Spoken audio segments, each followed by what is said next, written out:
Kronologi komplotan rampok bersenjata Satroni rumah juragan sembako di Sukolilo-Pati, gondol 300 juta rupiah.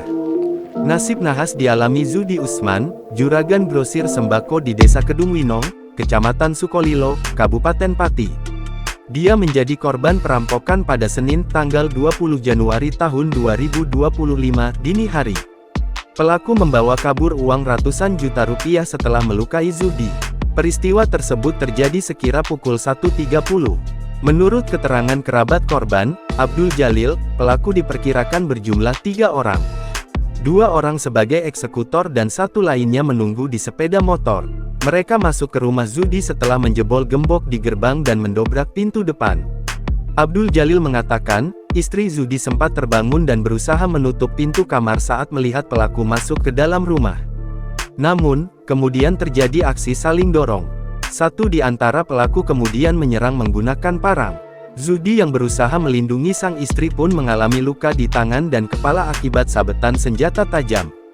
Putra korban sempat mencoba melawan salah satu pelaku. Namun, perlawanannya terhenti setelah pelaku menodongkan benda yang diduga senjata api. Dia pun mengalami luka ringan di punggung dan kaki. Adapun Zudi harus dilarikan ke puskesmas untuk mendapatkan penanganan medis. Setelah melukai penghuni rumah, perampok lalu memaksa korban menunjukkan tempat penyimpanan uang. Lalu perampok mengambil uang sekira 300 juta rupiah. Selain itu juga beberapa handphone, papar Abdul Jalil. Sebelum melarikan diri, perampok sempat memotong kabel CCTV dan membawa receiver demi menghilangkan jejak. Pitkasih Humas Polresta Pati, Ibda Muji Sutrisna mengonfirmasi adanya peristiwa perampokan tersebut. Kejadian sekira pukul 1 dan dilaporkan ke polisi pukul 4. Saat ini kami masih mendalami kasus ini dan melakukan pemeriksaan terhadap korban, jelas dia. Pihak kepolisian pun telah melakukan olah tempat kejadian perkara TKP untuk mengumpulkan bukti yang bisa mengarah pada para pelaku.